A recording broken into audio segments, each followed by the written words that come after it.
Ashamar kafune daawwattoota fi hordoftoota AGM akkam jirtan nageenya rabbii guddaan bakkuma isin jirtanitti isin irraa jiraatu egaan daawwattoota fi hordoftoota keenyaa kabajamoo namooti hedduun odeeffannoo waa'ee amma magaalaa Kaayyoo keessatti ta'aa jiru akka nagaafattan argaatii jira dhimma kanarratti dubbachuun barbaanne maaliif AGM sagantaan inni qopheessu sagantaa waa'ee biyyaa waa'ee hawaasaa waa'ee dinagdee waa'ee politikaa irratti ka xiyyeeffatedha garuu gaafii namoota hedduu gaafii hordoftoota keenya hedduu waan ta'eef dhimma kanarratti gaggabaabsinee odeeffannoo gama kanaan jiru kan gama keessan dhiyeessinu ta'a jechuudha daawwattootaa fi hordoftoota keenya kabajamoo tamsaasni keenya idilee guyyaa guyyaan AGM irraa isiniif darbu bifa salphaa ta'een akka isin bira ga'uuf warroonni YouTube channel keenya subscribe hin godhatiin YouTube channel keenya subscribe godhadhaa warroonni karaa fuula Facebook keenyaatiin hordoftan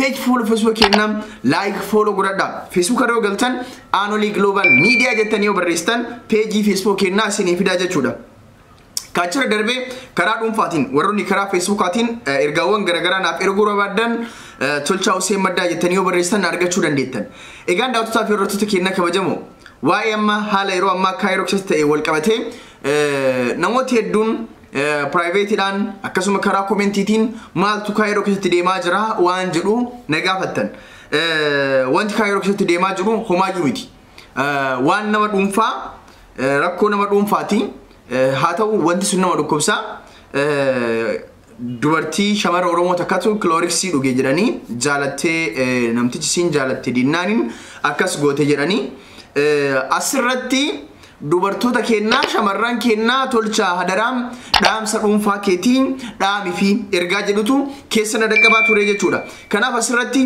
gaggabaabsee gorsa dhaama waan kana dubbachuun barbaadu gaafii hordoftoota AGM waan ta'eef yaada isaan dhiyeessan waan ta'eef dirqama yaada hordoftoota keenyaa kana keessummeessuu qabna waan ta'eef waan tokko waa dhaamuu barbaadaa jechuudha asirratti egaan daawwattootaa fi hordoftoota keenyaa kabajamoo irra hedduun keenyaa biyyoo alaa jirra kan politikaadhaaf siyaasaadhaaf biyyarraa baqatee kun jireenya isaa jijjiiruudhaaf biyyarraa baqatee kun wantoota garagaraatiif biyyarraa baqate kanas haa ta'u sanis haa ta'u namni hundi sababa biyyarraa baqateef qabaa jechuudha kaayyoo biyya isaatirraa itti baheef qabaa jechuudha ka Saudi Arabiyaa jirtu ka Dubai jirtu ka Qatar jirtu ka Kuwait jirtu ka Bahrain jirtu ka Lebanon jirtu hedduun keessan akkasuma warra biyyoota Awurooppaatii fi biyyoota Ameerikaa Kanaadaa jirtanis hundi keessanuu sababaa fi kaayyoo itti manaa baatan qabdan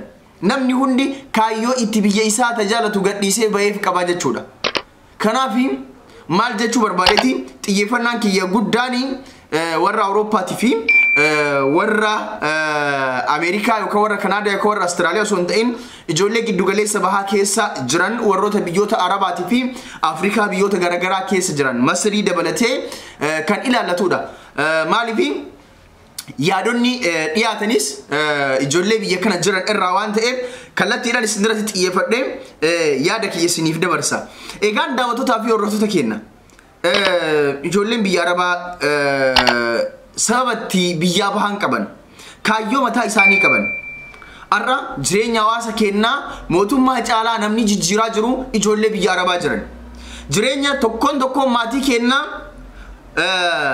karaa dinagdee hawaasni keenya itti jijjiiramu kan caasaa mootummaatiin diriire caalaa kan jireenya maatii keenyaa jijjiire ijoollee biyya Arabaa jiranii magaalota baadiyaa keessa yoo ka deemtan taate magaalota akka Adaamaas yoo ka dhuftan taate sadarkaa godinaatti sadarkaa aanaatti sadarkaa magaalaa baadiyaatitti sadarkaa baadiyaawwan Oromiyaa keessatti manneen qorqorroo isin agartan kuni manneen babbareedan isin agartan kuni kan ijaarame ijoollee biyya Arabaa jiraniini ijoolleen biyya Arabaa kaayyoo manaa baateef qabdi kaayyoon isii tokkoffaa inni jireenya mataa isii jireenya dhuunfaa isii jijjiiruudha kalammata jireenya maatii isii fooyyessuudha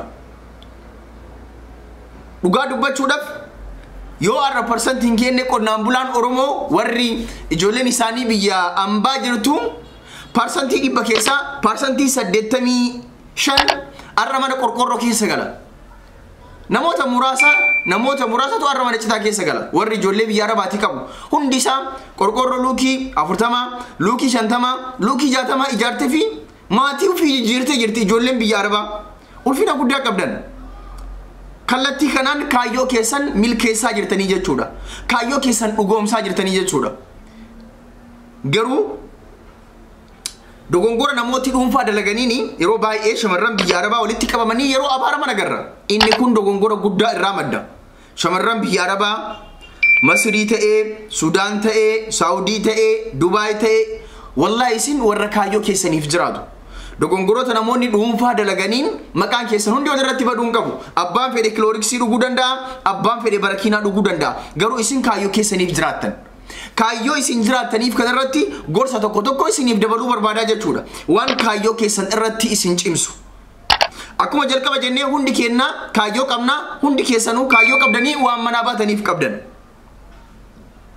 Kaayyoon isin manaa baataniif waa lamatu ka polotikaa qabsaahee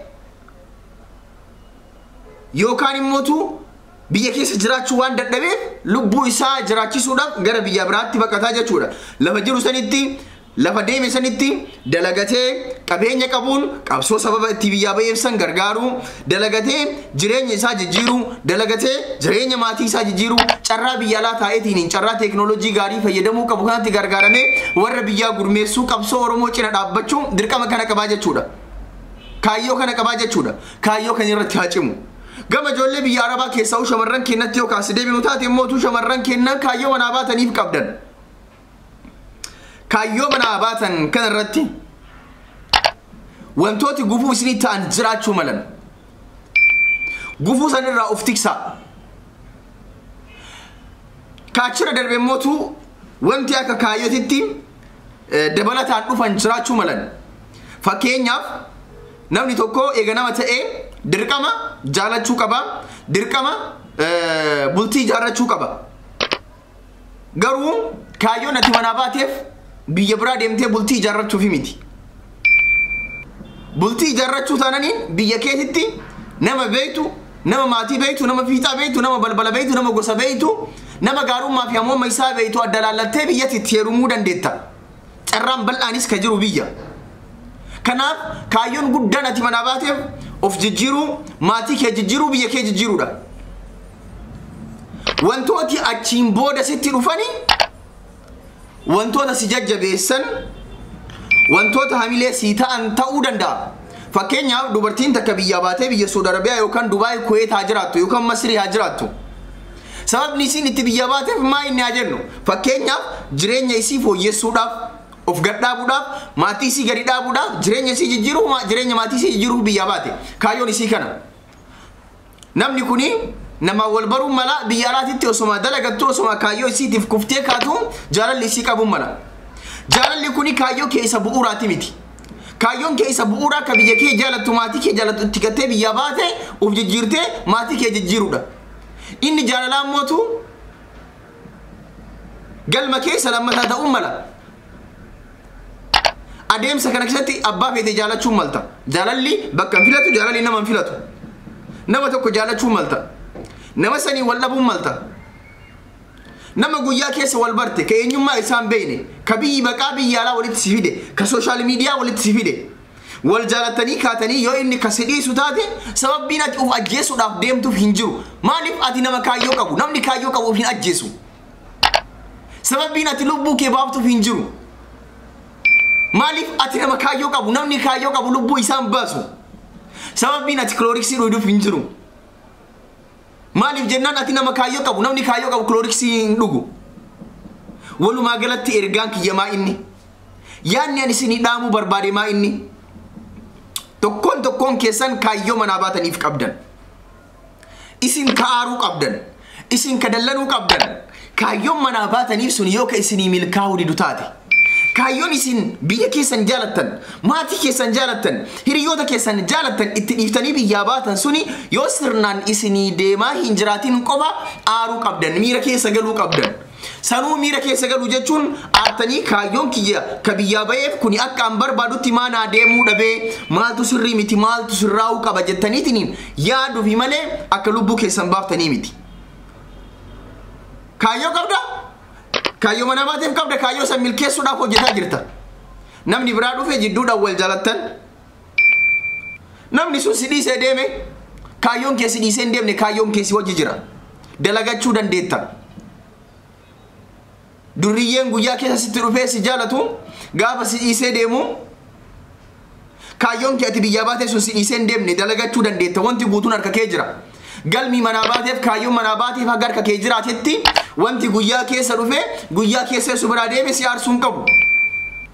Fulbaana fi oggololeessuu deemanii jiranii inni sun haa deemu. Ati kaayyoo keetitti cicci. Kaayyoo keetitti ciccitee ati nama milkaa taananiin na amani. Xiqqaa guddas si jaalata. Xiqqaa guddas si jaalata. Xiqqaa guddas si kabaja. Hundatu si ulfeeffata. Kanaaf kaayyoo keetitti cicci. Ati kaayyoo biyyaa baateef san milkeessite taananiin jaarsa osoo hin tahin daa'imandii argatta. Ati kaayyoo biyyaa baateef san milkeessitee uf jijjiirtee jireenya maatii keetii jijjiirte taananiin jaarsa osoo hin tahin jaarsa kabaja qabu argatta. Jaarsa namooma qabu argatta. Ati kaayyoo biyyaa baateef san irratti ciccitee dalaydee seeran waan dalaydee kana ol kaayyattee uf jijjiirtee jireenya maatii keetii jijjiirte taananiin nama sirnaa argatta. Nama beekaa argatta. Maaliif ati nama sirnaa waan taatiif. Duriyyee sitti dhufee si biraa deemu si yaaddeessin. Ati nama sirnaa tahi argami nama sirna rabbi sitti qaba. Nama sirnaattu maleen. Nama sirnaa nama kaayyoo qabutu maleen. Ati nama kaayyoo qabu taananiin rabbiin nama kaayyoo qabu si fida. Loojikiin maan dachii gubbaa jiru iyyuu akkasi. Kanaaf kaayyoo biyyaa baateef kaayyoo manaa baateef kaayyoo haadha abbaa kee dhiiftee biraa baateef irratti cichi. Gaafsan hin milkoofta. Kanumaan isinii dhaama. Yeroo hundaa kasi yaaddessuu qabu. Ka gaafii sitti ta'uu qabu. Kasi dhukkubsuu qabu. Kasi yaaddessuu qabu. Kasi dhimmamsiisuu qabu. Ani maaliif biyyaa bahe jireenya koo jijjiiruuf biyyaa bahe. Ani maaliif biyyaa bahe jireenya maatii kiyyaa jijjiiruuf biyyaa bahe jettee yaaddee waan biyyaa si baasisaniif ganamaa galgala kuftee yoo kaate atiin milkoofta. Milkoofte taananiin immootu xiqqaa guddaa si jaalata. Milkoofte taananiin immootu xiqqaa guddaa si kabaja. Milkoofte taananiin immootu waan barbaade goota. Kanaaf waan biyyaa baateef san qofarratti xiyyeeffadhu. Wanni akka jaalalaa jidduu sitti dhufu mala keessummeessi. Yoo hin milkoofne immootu itti dhiisi. Wanni sun hin milkoofne jettee lubbuu kee dhabin ati nama kaayyoo qabu. Kanaaf kanumaan siidhaama shamarran keenna abbaan fedhe waan fedhe haa ta'u abbaan fedhe qilee haa seenu dhiirri tokko yoo deeme dhiira kudhantu dhufa. Akkasuma warri dhiirotaatti shamarri takka yoo deemte shamara kudhantu dhufa. Kanaaf waan biyya osoo karaa deemtan tasa sinitti dhufee jettanii waan osoo imala gubbaa jirtan tasa jidduu keessan ba'e jettanii lubbuu keessan galaafatutti wanti isin oofu hin jiru. Kanaaf yeroo hundaa na dhageessirritti yeroo hundaa kan si yaaddessuu qabu kaayyoo keeti. Kaayyoof jiraadhu. Kaayyoof jiraadhu milkooftaa. Kaayyoof jiraadhu galma keettaa. Kaayyoof hojjedhu milkooftaa. Kaayyoof kufii ka'ii bakka barbaadde geettaa. Kaayyoof kuftee yoo kaate kaayyoo keetiif yoo jiraatte kaayyoo keetiif yoo hojjette abjuu kee dhugoomsita. Abjuu kee dhugoomsuudhaaf kaayyoo keetiif jiraadhu kaayyoo keetiif kufii ka'ii kanumaan siidhaama. Daawwatootaaf yoo hordoftoota keenna dhimma kanarraa dubbachuun barbaaduyyuu maaliif yoo jettan ajandaan keenna waa'ee akkanaa irraa asoo miti waa'ee biyyaa waa'ee siyaasaa oduuwwan garagaraa isiniif dhiyeessuudha ajandaan keenna. Garuu akka carraa ta'ee waan kanarraa yaada kennu kenni waan jettaniif yaada kiyya isiniif kennuu fi yaadni kiyya kanuma. Egaan daawwatootaaf yoo hordoftoota kiyya kabajamoo odeeffannoon ani isiniif qabu kanuma. Odeeffannoon amma gama kanaan isiniif dabarse kanuma.